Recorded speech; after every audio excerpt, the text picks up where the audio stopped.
I'm Teresa Mangum, and I'm the PI on the Andrew W. Mellon Grant, Humanities for the Public Good.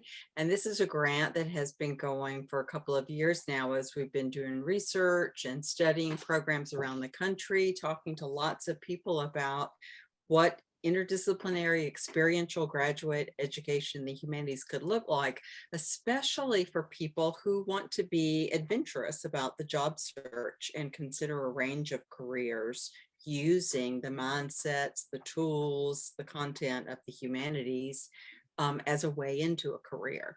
And so I'm thrilled today to be with three of my former and current partners in carrying out the grant.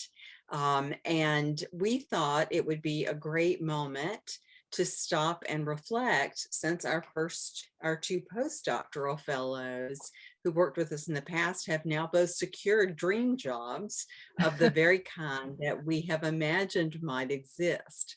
And so I'm going to let each person briefly introduce themselves, and then we'll just have a good conversation and learn more about what those careers we all fantasize about might be. And Luke, we'll start with you, if you wouldn't mind. Yeah. Hello, I'm Luke Borland. I'm the current research assistant for the HPG grant. And history PhD student here at University of Iowa. Laura? Hi, I'm Laura Perry. I was the 2020 to 2022 postdoctoral fellow with Humanities for the Public Good. Before that, I got my PhD in English at University of Wisconsin-Madison. And now, as of 2 weeks ago, I am the Assistant Director for Research and Public Engagement in the Center for Humanities at Washington University in St. Louis. And Ashley. Well said. Hello, my name is Ashley Cheyemi McNeil, and I was the 2019 to 2021 postdoctoral fellow for HPG. And then I transitioned to the non-academic life. So I was awarded an ACLS Leading Edge Fellowship, and I get to work with a small nonprofit film company out of Chicago called Full Spectrum Films. And I am both the Leading Edge Fellow there, but also will be staying on with them as their Director of Education and Research as they build out that component of their organization. So before I did that, and before Iowa and HPG, I got my doctorate from Georgia State University and from Johannes Gutenberg University in Germany in American Literature and American Studies. Thank you all.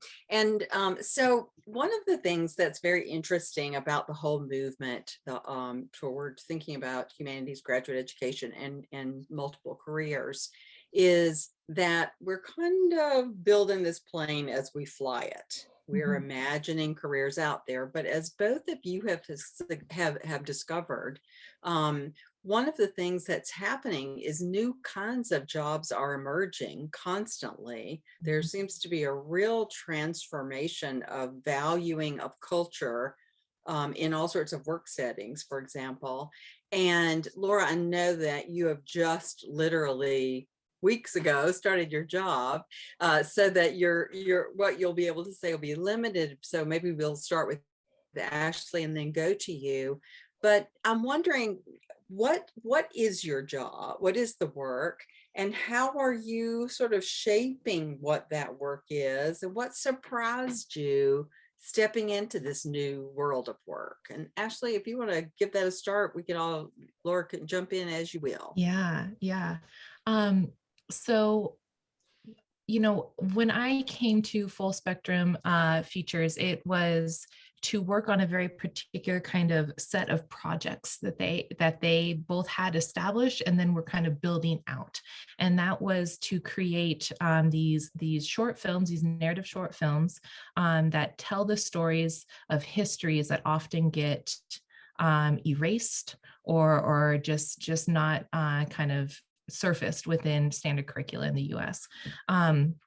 So that was a pleasure. And as I've been there now for a few months, realizing that this is an entire kind of foundational piece of the organization, right? That yes, we are a film company, but that part of our mission is to make the entire film industry more inclusive. And this is where I think my humanities training really comes to bear.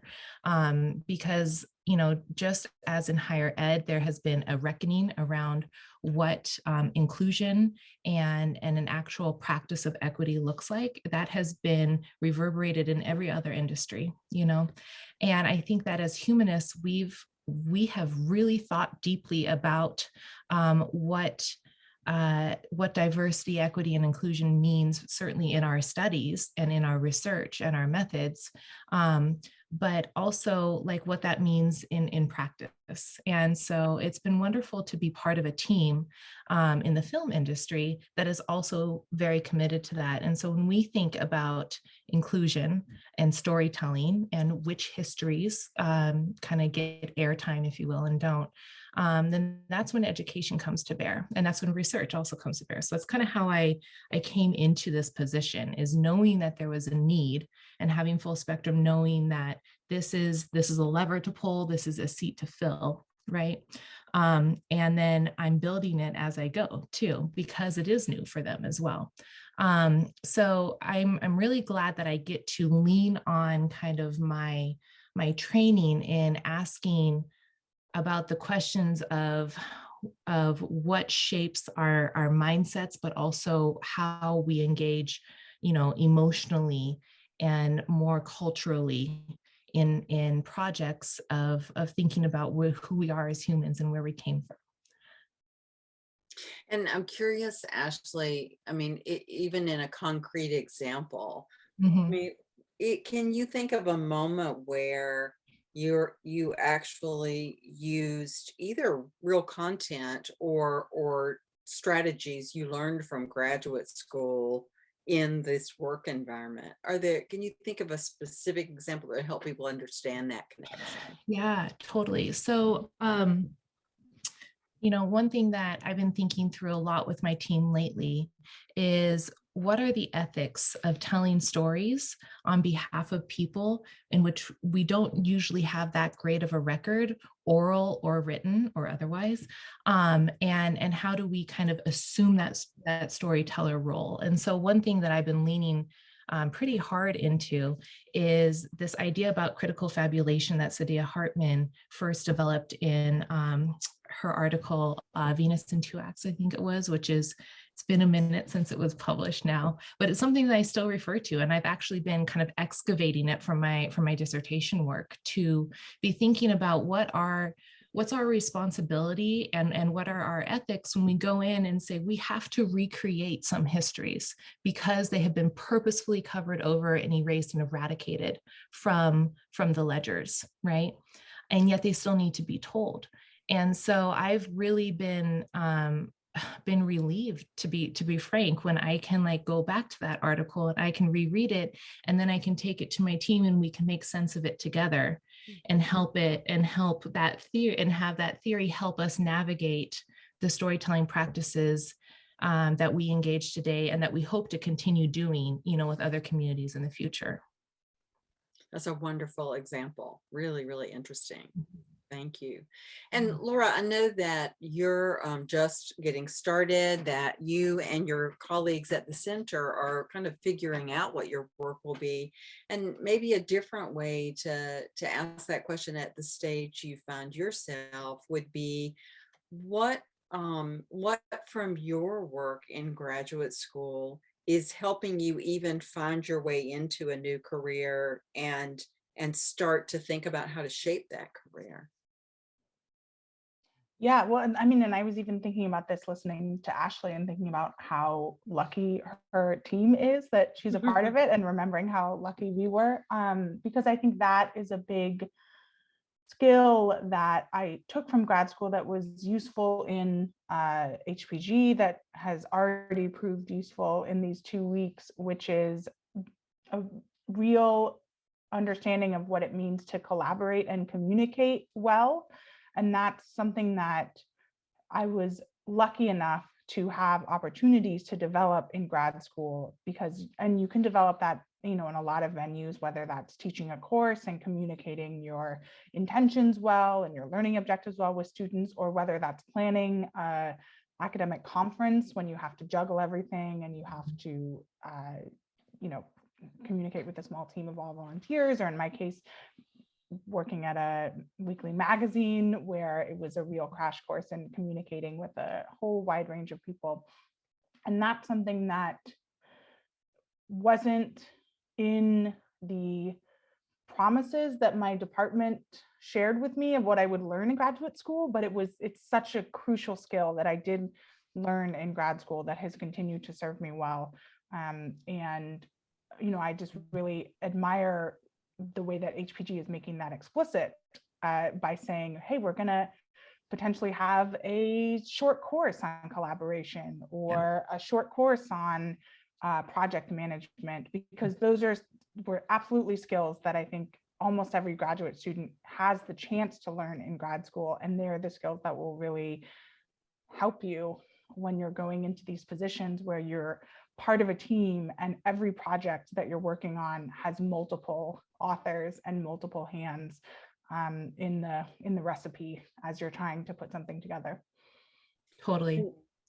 And Can I just Laura, on sorry, go. Yeah, sure. Because I'd like to now amend amend my answer, because yes, it's like what a joy it is to be able to have some tools, some like theoretical tools in my example, right, around critical fabulation to help us name and like substantiate in that way, like the thing that we're seeking to do. But it means nothing if we then can't translate it, to your point, Laura, when we are like writing our next NEH grant, right? And we have 2,000 words to give a narrative of the whole thing, this whole project that we're seeking to do and why it matters, and its theoretical grounding and other pieces of evidence that we have of why we should be awarded this chunk of money to realize a dream project, right? And so to your point around that collaboration and that deep kind of like making sense together, of just like being in a room and like hashing and grinding through these ideas and then putting it in the best possible sentence, right? Like it's a lot of work. And I think that's also uniquely like humanistic work, both in the process of doing, but also in the sense making of the doing of it.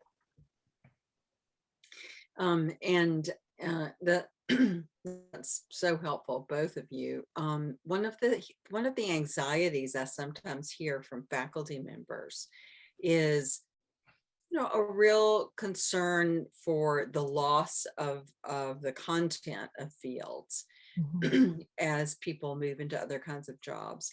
And I've been so interested in both of your cases that, in your case, your great example you've just given, Ashley, but even the fact that you were studying ethnic literatures and you were interested in Asian American literatures, and you found yourself now in a company where that is a huge benefit. And I was thinking, and Laura, about your case, of the nice surprise, even in the interview, when your research suddenly became value added in the actual content. And I just wondered if you'd talk about that, how that even was uncovered, and what possibilities you see for maintaining that connection between your intellectual interest and the work now. You're asking me, Teresa? Yeah. Okay.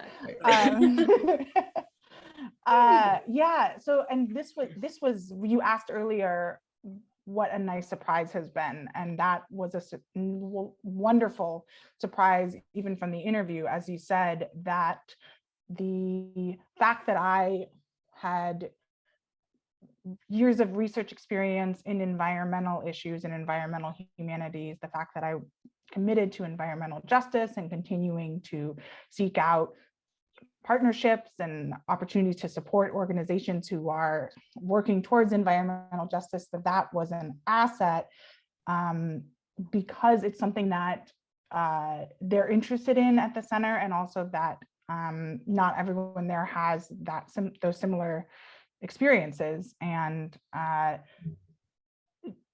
I fully expected to find joy in managing other people's research and was ready to do that. And it was just such a wonderful surprise to think, oh, okay, so my own research, my own intellectual commitments, political commitments might be an asset here. And the freedom of that and kind of the generosity of that, of making that a piece of a staff position, which it often isn't.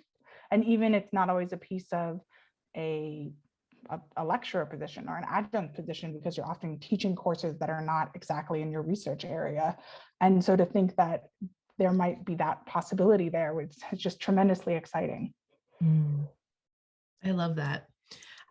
And it makes me think too, Laura, like, you know, like how, you know, I hope this isn't like too far off topic, but like just how wonderful it is to be like at a humanities center too, where I feel like there's just so many possibilities for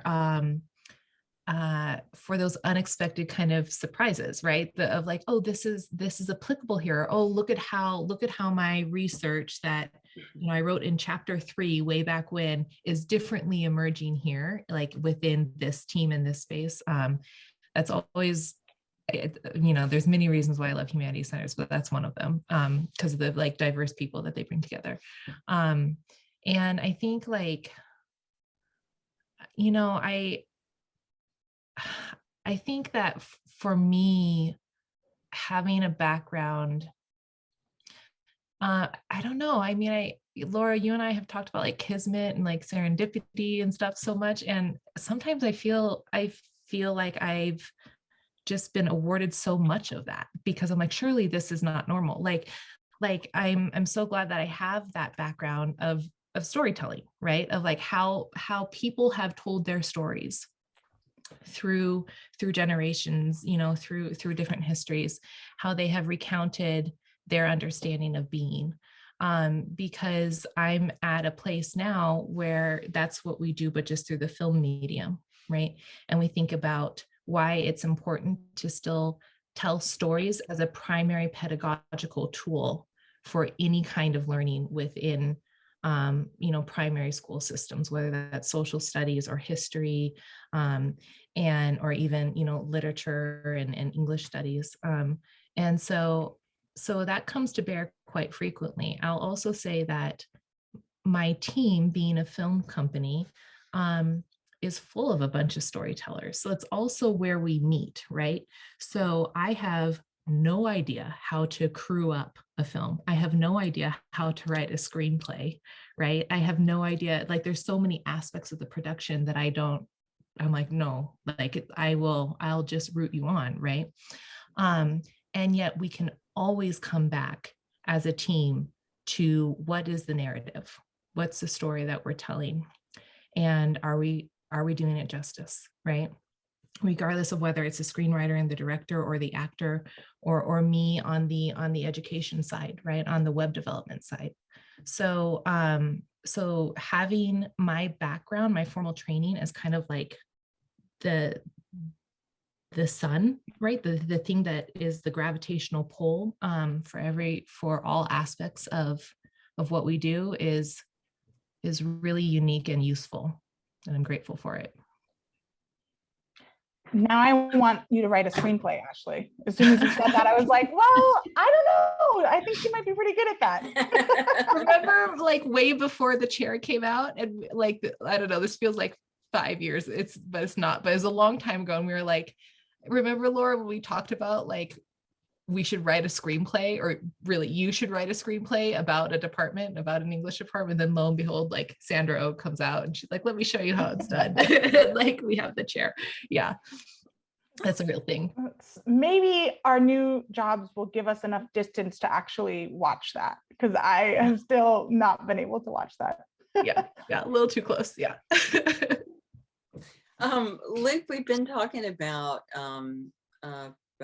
the faculty perspective on these experiences, as well as Ashley and Laura's perspective from a graduate student really about to enter the job search and think about the question from that side, I wonder what you'd like to ask that might be of help to other grad students in really practical ways. What kinds of advice you'd welcome?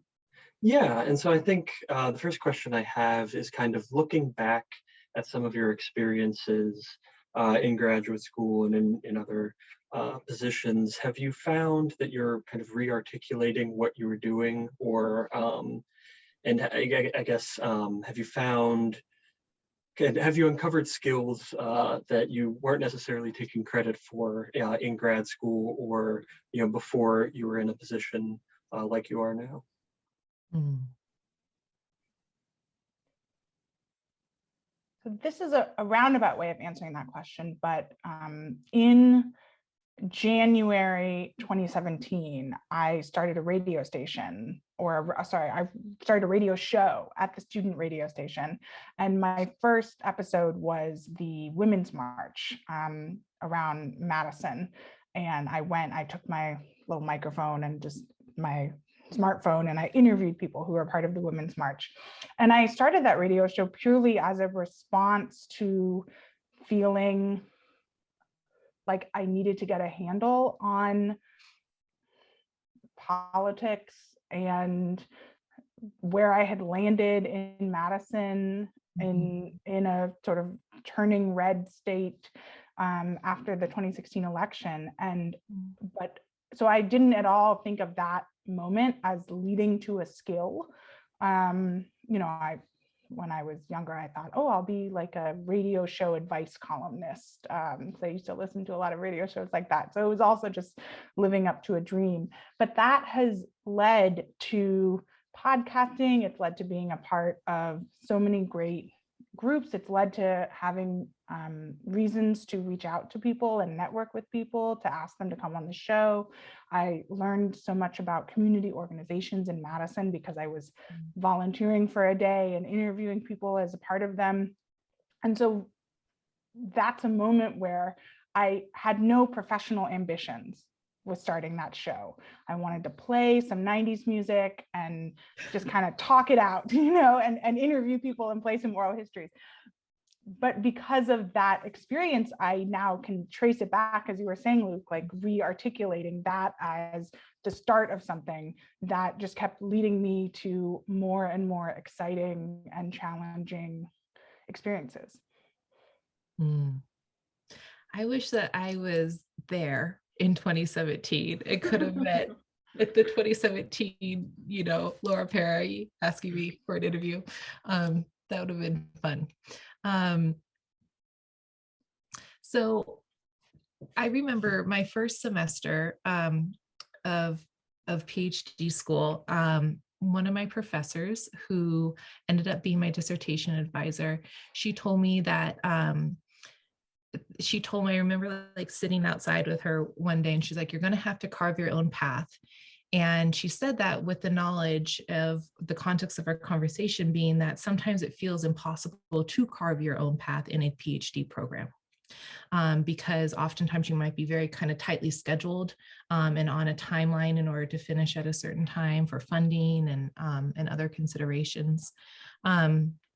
And so, it was something that she said, and I kind of nodded at the time, like, sure. And then, years later, I was like, oh, that's what that meant. Okay. But I will say that in addition to, this idea of carving your own path, like, I do think that even if it can feel impossible during PhD school in your particular program, that maybe it's also the perfect place to ask for it and push for it and fight for it in a different way than maybe you might be able to if you're at kind of an entry-level position at a big company, if, when you come out of school, where there just might not be that kind of opportunity or flexibility or willingness. In my experience, I think that especially with professors and teachers, they want to advocate for you. So give them something to advocate for. And in my experience, that's a pretty good thing to start out with. So there's that in terms of like the institutional side, right? that I think is something that I've taken with me and tried to like kind of keep the spirit of, in terms of asking people to consider, advocate for an idea or for me, outside of academia, but also that I want to pass forward to others who I get to work with. And the second skill that kind of comes to mind, Luke, is I built a lot of stamina going through my PhD program. You know, like I can read really hard and like really closely for multiple hours. And that is absolutely not like a God-given gift. That is a muscle that you develop, and sometimes it goes away and you have to recoup it, you know, like I'm doing right now. And but you know, that kind of attention, that kind of willingness to sit with complexity, right? Like when I'm going through some primary sources, and I've thought so much about you lately, Luke, as a historian, because I'm working with part of my team is a bunch of historians who are curating materials for a website that we're developing. And you know, and how you balance out, you only have so much real estate, if you will, you know, on a website or on a particular kind of notion that you're trying to show your audience and your viewers. And then how do you balance that? And how do you tell the story in relation to one another? How do you put these leave clearance questions alongside this oral history of somebody, you know? And so the willingness to sit with complexity, and to just kind of keep grinding away at getting the story right, editing and editing and editing, you know, again and again, and revising has been such a gift, because I don't know, it would have been a rough, you know, if I didn't have some of those muscles built, I'd be in a rough place right now. Yeah. Yes, thank you both. And I guess I also wondered how, you know, Ashley, you talked about kind of, you know, this forging your own path and having supportive mentors, and Laura with your, you know, going out with your phone and starting this radio show. I guess I wonder how you've, you know, how you suggest a graduate student go about kind of getting these experiences. Is it just kind of jumping into it and into these interests and synthesizing later, or kind of how do you plan, especially, you know, we talk about these positions you're in, you know, didn't exist. And so how do you imagine kind of the uncreated and forge that? It's a pretty complex question. No, It goes and I love it. How do you imagine the uncreated? Yeah, let's sit with that for a second. I appreciate this about you, Ashley, because my answer was like, subscribe to the HPG newsletter. Yes, And you're like, that. let's sit with this. And I'm like, oh, I have a really easy answer. Well, and I'll just say from the sidelines, you know, I just think it was so impressive to watch both of you in your postdoctoral positions, where we had lots to do and lots of organizational work and thought work, but each of you also found other ways outside the immediate work we were doing together to pursue passions and commitments. Ashley, you were just a wonderful, wonderful addition to the Charter Committee on Asian American, Pacific American, Islander. I forget the full scope of that committee, but especially at a moment where there was so much turmoil nationally. And you know, I know that committee was very sustaining for you, but you brought such your background and your organizational skills to them too.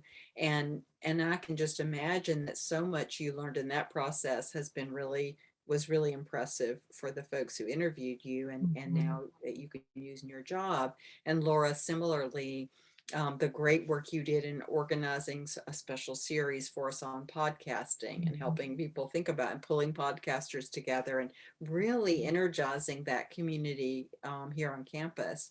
They're both examples to me of the way that graduate students are often advised, you don't have time for anything except just your dissertation or just this work. And none of us really, very few of us, I think, are healthy if we try to do one thing only, and if we cut ourselves off from others with shared passion.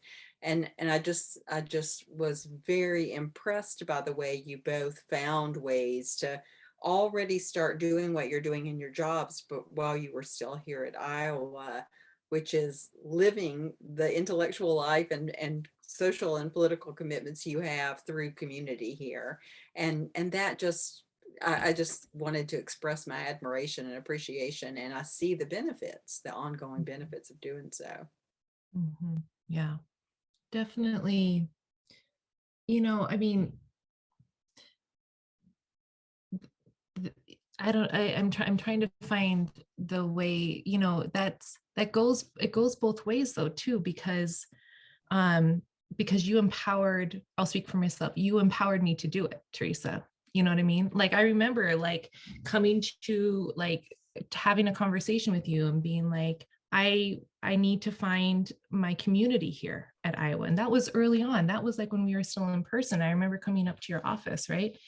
And you put me in touch with people, right? And we kind of figured out where this group was. And then I was able to link up and get in there. And then of course, later on, when, especially around, the Atlanta murders, right? Like, I knew I didn't even have a question in my mind like that I could respond to community in that moment and put a ton of energy there, knowing that A, you knew what was going on, and B, that I just knew that you had my back in it. Right. And so it's like it's both and, right. It's like, we took the initiative to do these things and create this community and kind of be part of it. But it's also because it never felt like I had clipped wings. And so I think that like, that's relationship building, right? Like that, and like Teresa, you had to trust that I could go and do this thing and still do my HPG work, and that we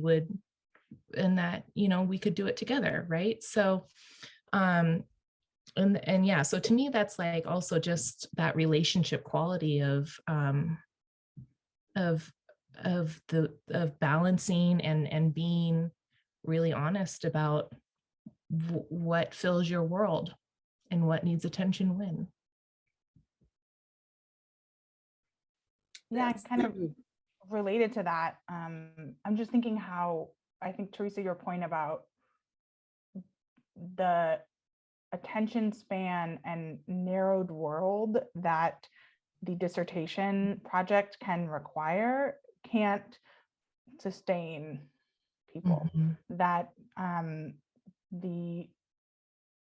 you do better work if you remember why the work matters. Yeah. And if and Ashley, this is something that we really focused on in our facilitating the working groups, is the whole person comes to the meeting, not just the intellect. And that we work better when we are in community with other people, and when we remember what it is about the humanities and wanting to tell stories and wanting to change the world in however large a scale you're dreaming as a grad student, that will, finding places outside of your dissertation and connections outside of your dissertation doesn't take away from your dissertation. It can make it stronger. And it certainly made my own dissertation stronger. And you can even see that in the chapters later when I'm like, oh yeah, so like, this is why this topic matters to me. Yeah. This is why I want to spend X number of years really understanding it and trying to explain it back to the audiences that I'm in front of. Yeah. And, when I think about the program of HPG and the program that you all are building, like, knowing that there is always that aspect of not only being engaged with the community, but like, what does it mean to present to our communities? What does it mean to give back the thing that we have been working on, through our program, through a PhD program? But what if it wasn't just for us or just for our committee? What if it was for a much wider audience, right? Those are some of, and Luke, that was like your working group's conversations from 2019, from way back, right? You all are the ones that started igniting that possibility and that energy in my brain and my heart, and that continues on, right? So yeah, and I think that kind of fits like a puzzle piece. It fits nicely too with the point that Laura was shining light on around, that you become a better scholar if it's not just book scholarship. So this is a leap. Thank y'all for those thoughts and the kind words too. And this is a leap to the real pragmatic. And that is, so I know from talking with actually all three of you, because Luke, you also applied for and successfully secured a great internship with the Library of Congress this last summer. And I think one of the areas in which we as faculty have a lot to learn is the nature of a job search once you step outside academe. So that, it's kind of comical to realize how really weird our job searches are, that relative to almost every other kind of job on the planet, the idea that you would have this regimented search where you knew exactly what to submit, there was a timeline everybody shared, carefully scrutinized processes, and then everybody knows they're not going to go to their new job for 6 months or whatever until the following fall. And as you all and I found out, that's not how real life works, other jobs work. So I wonder, like, just in a nuts and bolts way, what did you learn about stepping outside of the academy, how you apply for jobs, how you find jobs, what you have to be ready for in that process? Yeah, I think I might have a short answer to this, but I think it's interesting, and I guess something I maybe wasn't as prepared for is, people don't know what a historian does, right? And so at the university, people do, but once you go out, it's, well, okay, you study history, what does that mean? How do you do that? And so even, at the Library of Congress, none of my colleagues were historians. They have degrees in anthropology and sociology and library science, but not historians. And so it was a realization that I had to communicate what the outcomes of my work can be, and also kind of what that process looks like, and what I want to get out of it too. And that was helpful in looking at, well, what do I want this experience to be? But also, how do I imagine what I do and what I can do? Because that, throws it into public facing realms, it throws it into digital realms. And, I can call that the work of history, but it looks different. And so I think that job search and that kind of application process really had me kind of questioning and investigating, well, what does Luke's version of doing history look like? I love that. Yeah. So, and Ashley and Laura, how did you find jobs to apply for? And I know, Ashley, that you were looking around broadly for a while, so you might start for us. Yeah, sure. Yeah, I was looking. I mean, I'm trying to think of a place I wasn't looking. Maybe I wasn't looking on Facebook because I'm not on Facebook, but I mean, it was like, the normal kind of higher ed platforms, right? So that, subscribing to Inside Higher Ed and the Chronicle and that kind of stuff, right? The job postings. It was definitely a lot of LinkedIn. And then it was also just like looking through kind of smaller, if there was like the Council of Foundations or something, they always have like a job listing post. There were a couple different listservs, Laura, that I got hooked into through you. They're like kind of more philanthropic listservs, and those were really helpful. And I also enjoy just kind of poking around, like staying on and seeing, like, because it's a good marker to see where, especially now that I'm in the nonprofit world, like where the kind of the tide is turning. So I feel like I was everywhere, but because I was also very explicitly kind of, my eyes were set more toward outside academia. I think I was on like the LinkedIn's, a lot more than not. And strangely enough, so the positions inside higher ed that I was interested in, so like at other humanities centers or those kinds of things, right? So not faculty positions, but kind of more adjacent positions also show up on like the LinkedIn and the Google searches and everything. So they cross lists. So even if you're kind of like, well, maybe I could be in a different space still in higher ed, but I'm very much open to non-academic searches, just know that the ones that aren't faculty exclusive positions in higher ed often cross list.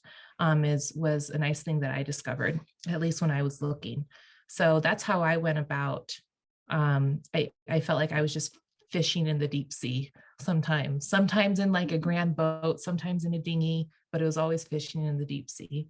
So yeah, but Laura, how did you, I guess we had different paths, right, Laura? Like Well, one thing that is shared between them is that unlike an academic job search, you and I decided where we wanted to live first. Oh yeah, that's right. And Yeah, that- radical. you're totally Fabulously radical. You're totally right. And Yeah. how many hours did we talk? Like, I had to like have so much affirmation that it was okay. Yeah, it was like, you don't have to just go, wherever. You can first, you can choose, and you narrowed it down to a list of like 3 or something like that. Yeah. So there was like flexibility. But that was such a wonderful part of, and honestly, it was kind of your job search that reminded me that is how things could work. After years of being on the academic job market and being like, well, this year could end and I could be on the East Coast, I could be on the West Coast, I could be in the Panhandle. I wish I could be in Canada, but so it was all kind of being open to those many futures at once was exciting, but also really psychologically draining to never be able to renew your apartment lease on time because you may be heading out somewhere. So that has been a lovely part of, even as Luke was saying, it requires a lot of translation. It also means doing a lot of like re-explaining what you hope to do to people in your life, whether that's your mentors or your family or yourself, to kind of say like, okay, you thought you were potentially going in this direction, and now here's this other direction that is going to be wonderful, but it still does require that moment of re-explaining. But I just wanted to remind you that first you had the brilliant idea of deciding where you wanted to live. Yeah, that's, how could I forget that? Yes, you're right, because I had the 3 and it was only those 3, as you all well know. And I know that could have been, unnerving because you could feel limited, but I also think, I felt empowered when you even told me about it, at secondhand, because I just thought, how sane to not feel like you're at the mercy of, I mean, some of the places where I interviewed way back in the day, I would have been the only single person within 700 miles, as far as I could tell. That just was not my idea of a good life. Mhm. And so I thought it was so liberating. What about your job material? So I remember working with both of you a bit on thinking about letters and things like that. What kinds of shifts did you have to make in how you even thought about how to represent yourself to these other kinds of work contexts? Mhm. Mm. Yeah. Um, Go ahead, Laura. Yeah, well, I have a short answer to this, which is I immediately emailed Brady over at the Grad College Advising, Mhm. and we sat down and had a conversation. I sent him, a rough draft of a cover letter, and we sat down and had a conversation looking at the job ad in detail, talking through it, thinking about what were they looking for, how to kind of match paragraphs in my cover letter to the job ad. Because when you're applying to a position that isn't academic, you don't necessarily need that first paragraph about your dissertation. Actually, you want to fill it with something that is relevant to the position. And so it ends up reorganizing your cover letter that maybe you spend a lot of time on your dissertation and your publications. Suddenly you have like a page back, and the question is what to fill it with, how to kind of describe what you've been doing in a way that will sound exciting and sort of perfect for the job that you're looking for. Yeah. And so it was really helpful to sit down and talk through that with Brady, to have someone else to bounce ideas off of, but also, he brings a lot of knowledge from having seen a bunch of different kinds of cover letters and resumes. And he was able to say, like, I know everyone's always told you that you have to put the dates on the right, but actually it's fine to put them on the left, like, because it looks better in these ways. Like, he just kind of gave me permission to cast off some of the really rigid expectations that come along with your academic materials and think like, we can tailor it for these positions that you're looking for. Yeah. Yeah. Yeah. Totally utilizing the advising services as like a really strong resource, on campus. Yeah. Brady and Jen held a lot of space for me as well. And so, yeah, huge shout out to them.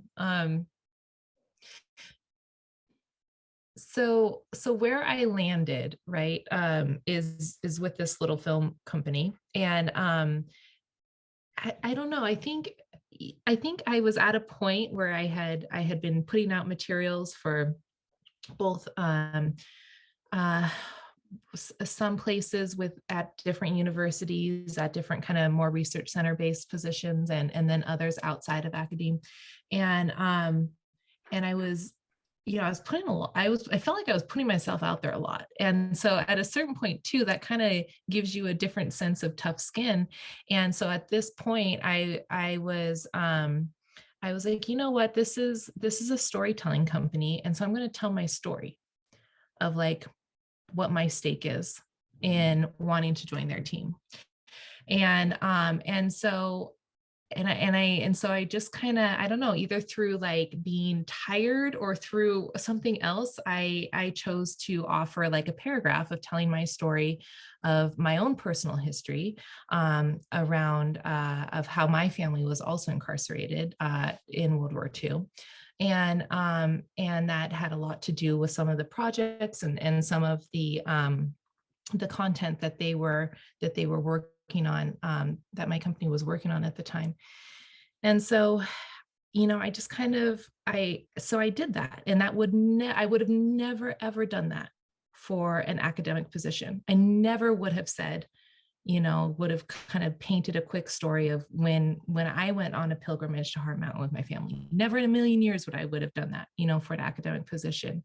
And but I knew that applying to a nonprofit film company was a different bag, right? And so I did that, and I know that I know that it was effective. Right. So I'm not saying to like go tell your personal story at every, I'm afraid maybe we need to cut this later. But there's something to, being sometimes like taking a risk or like just choosing to, we're so conditioned, I think, in higher ed and through doctoral programs in particular, right? We are so groomed, like so well trained, and we should be proud of that and how we comport ourselves, how we can articulate and locate different ideas within, how, in the ways that we present ourselves to different audiences, right? Whether that's through conferences or through invited speaker gigs, or through your defense even, right? Your defense of your exams or your dissertation. And so just taking kind of a different perspective of being like, I'm that, and I am other things too. And finding, if you're lucky enough to stumble across an opportunity where it feels right, and that it's worth kind of taking that risk, like that was fun. And I don't know that it's the soundest advice, but it is what I did. And I know it's what got me in the door too, for that interview at least, right? Like, I don't think it like clinched the job at all, but it got me, it made them read through my materials more carefully, I think.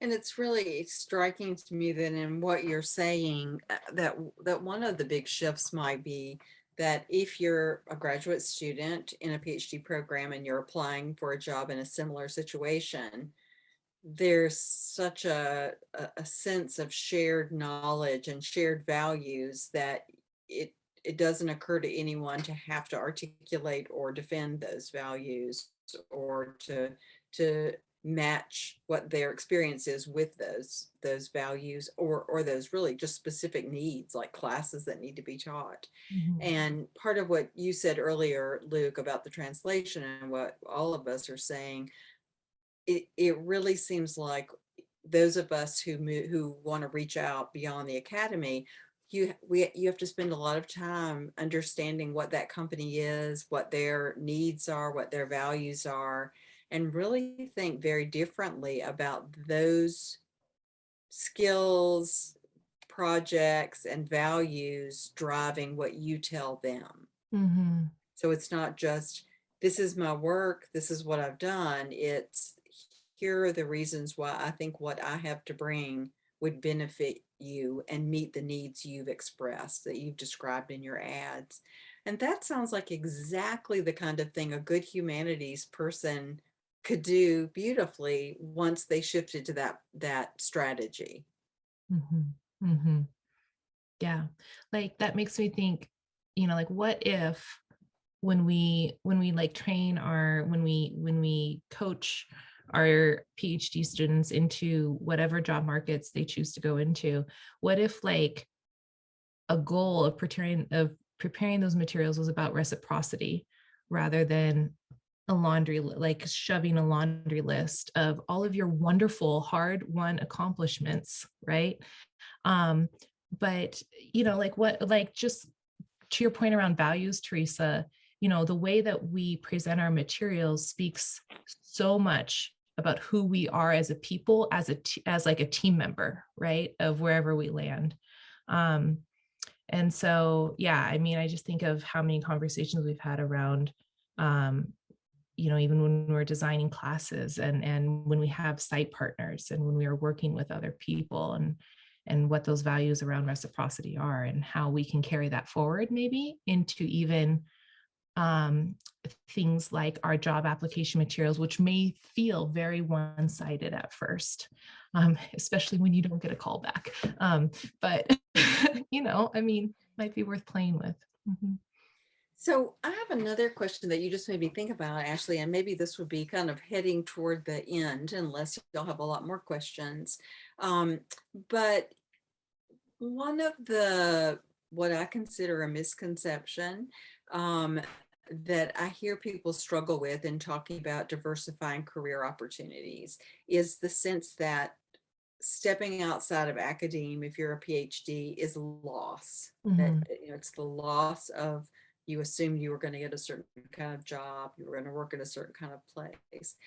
But what I've seen in all three of you, in the postdoc, Luke, in your internship, and in your job that you've had some more full experience of, Ashley, is that I can hear implicitly that it sounds to me like you've gained so much in terms of your sense of identity as a thinker, as an intellectual, as a contributor to the world. And I think that gets overlooked a lot. And I just wonder, Luke, maybe we could start with you. After your experience of working with those amazing people at the Library of Congress and the cohort there, when you stop and reflect, how does that give you a new sense of yourself, as a future colleague and as an historian, for that matter, than what you had before? Yeah, and so I think I touched on this earlier, but the first part is, as a historian, you start to think about, as you go into graduate programs, you kind of have one path laid out, and you start to realize that there are other skills, you have other talents. All of my peers, all of you, all are smart, bright people who are capable of doing a lot of things, right? And it's fun to learn new skills. And so I think it was exciting to learn new skills and to know when you might not be the person for that skill, but you're part of a team, right? And so I think having that sense of I'm a part of a team, I have a skill set, but I'm also capable of learning new skills, can kind of and can fit in and move in and out and expand and grow, was kind of really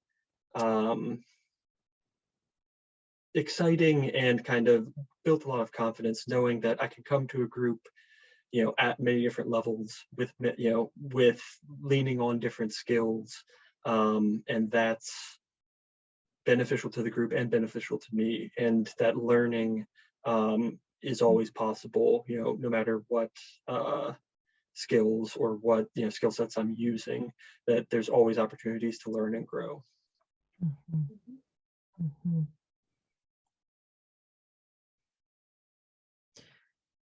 Your team's so lucky to have you, Luke. Just want to, that's wonderful. Yeah. I'm like still thinking, Laura, do you have, have you like made sense, like around, okay, so remind me, Teresa, around like how our identities, our understanding of ourselves as scholars and other hats that we wear has developed through the positions that we've taken, especially in a non-academic context. Okay. Exactly. Okay. So this is something that honestly, I think I came to a year ago, which is when I decided not to go on the academic job market in that first year of the, well, you could say of the pandemic, but also of my postdoc.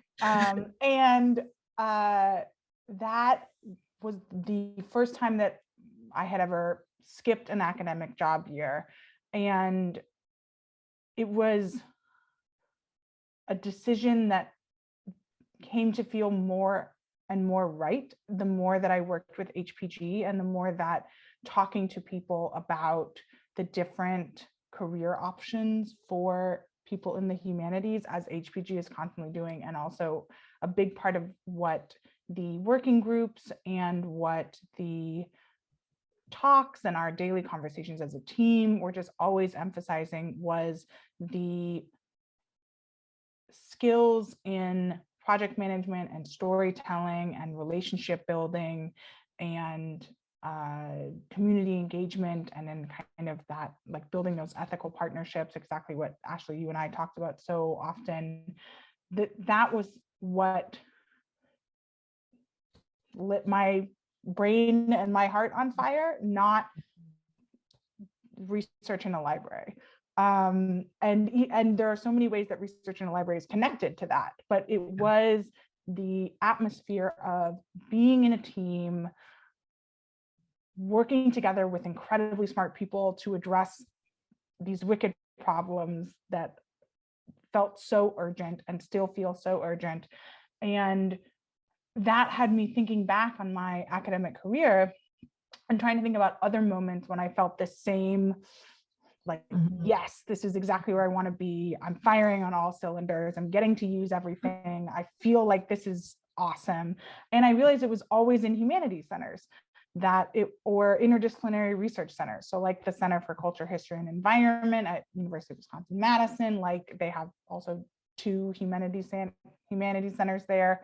And it was those unexpected, like oil meets clouds moment that could come together in humanities centers with these transdisciplinary groups that's what I loved. And if someone was like, what did you do in your last few years of grad school? I wouldn't have said, well, I read a lot of books about the suburbs and American literature. I would have said, oh, we were part of this environmental justice group and I edited this magazine and I worked with this animal organization. And like, that is what I loved.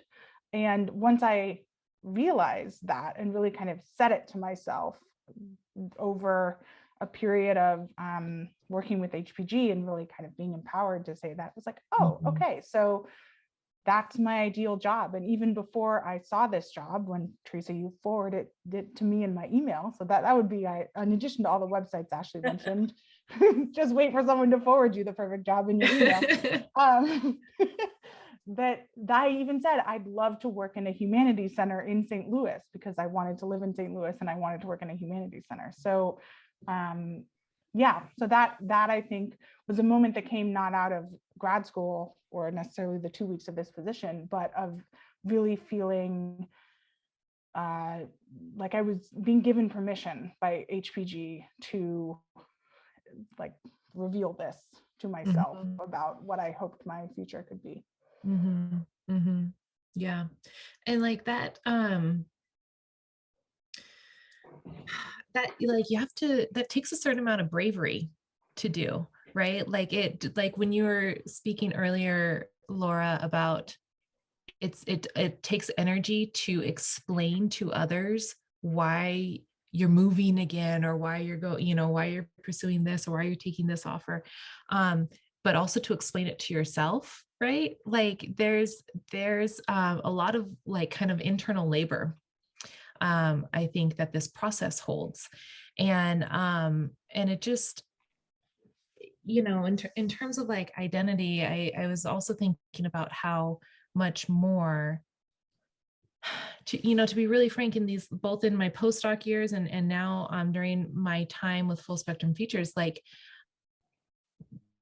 when I revisit some of the core ideas, some of the core theories, and some of the narratives that I worked on in my, I always say, formal research, right?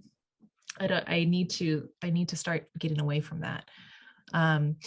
But I have so enjoyed being able to kind of resurrect some of those things in my post dissertation, like post PhD school work.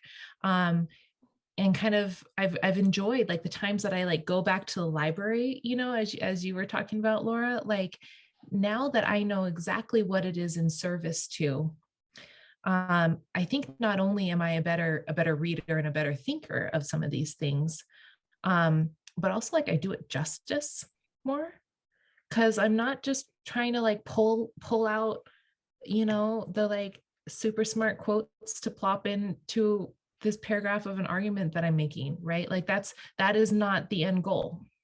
The end goal reaches so far beyond me. And so in that way, I think that the spirit that I can bring to the book, to the library research, it does a lot more justice to the scholarship that exists already.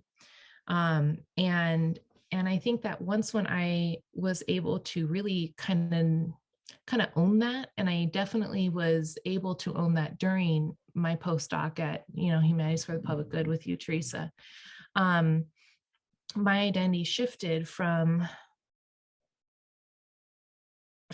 an expert that didn't feel like an expert, right? Like, so like, oh, I have this PhD, but I don't feel like I actually am, you know, any kind of an expert of the field per se, right? Because it had been so much in the critique model and the deficit model through my studies, right?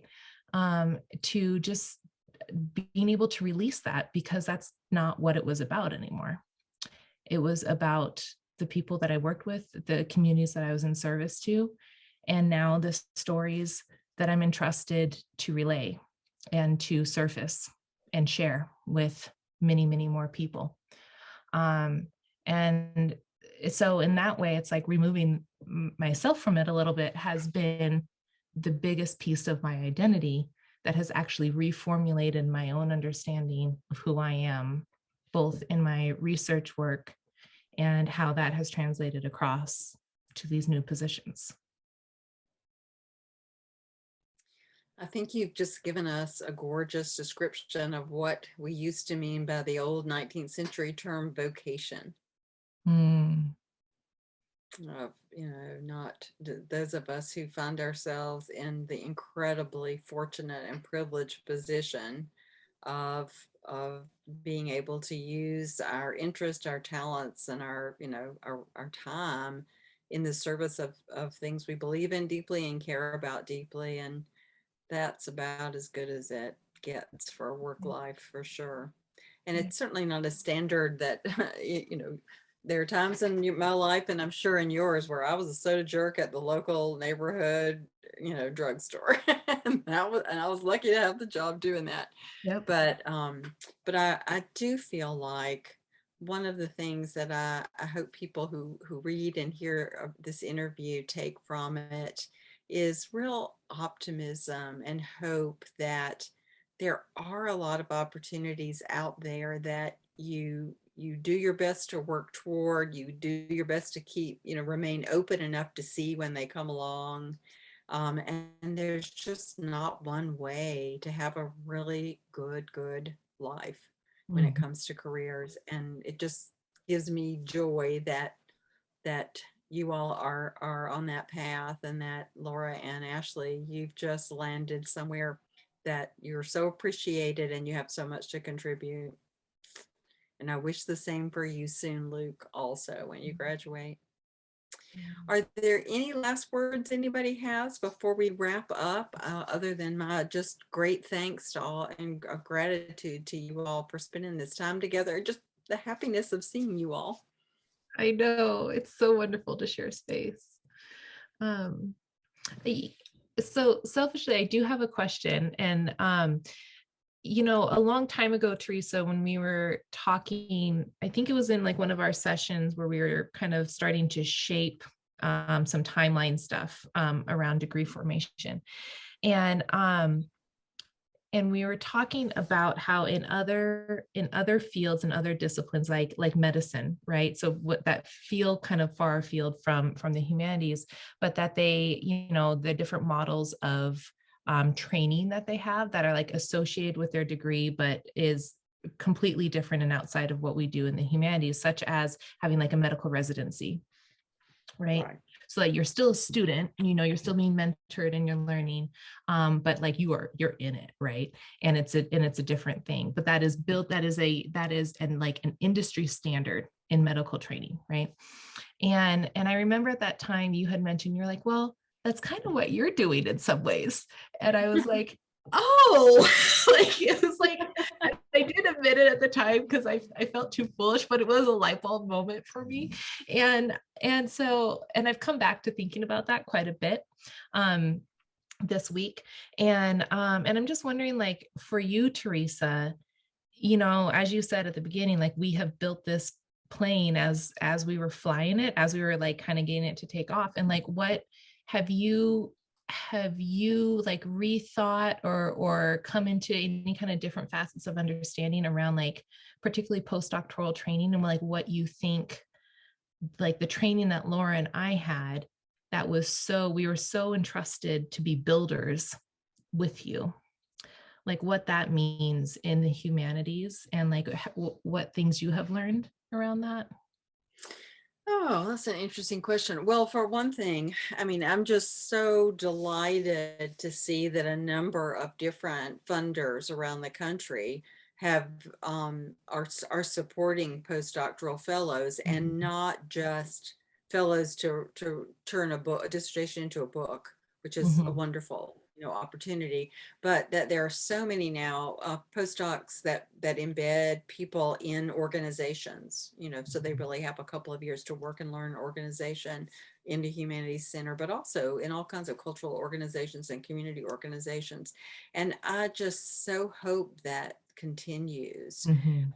And I really hope that I see evidence of more interest in internships also during graduate years. And I think that's a fabulous development. And again, it's going to require people rethinking funding to some degree at Mhm. how we think about experiential learning at the graduate level in places like the humanities, for whom that is a really new idea. In the humanities, I think our experiential learning in grad school is teaching, and that is Yeah. really exciting and wonderful. But that if we're serious about multiple careers, we've got to come up with different ways to train people for multiple careers, Mhm. not just for teaching. And I actually think that even the process of teaching teachers could be rethought to some degree to emphasize a lot more actively design, as our Center Mhm. for Teaching does so beautifully here, design and accountability and motivation and skills that would be very transferable to all kinds of contexts. Mhm. So sort of talking around your question, what I see is a postdoc, a well-designed postdoc experience is the sort of gold standard for what could be possible.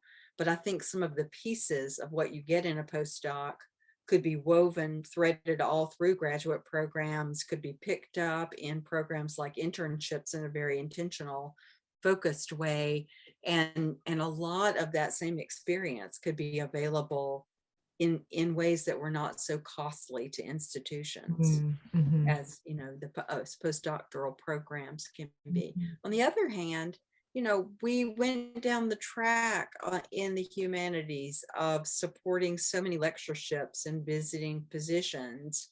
Some of those have gotten more respectable and respectful of employees, Mhm. but what if we traded off a number of those positions that really are downright abusive, for postdoctoral positions, and came Mhm. up with some more creative ways to do the work at the university that acknowledge periods of training to do multiple things.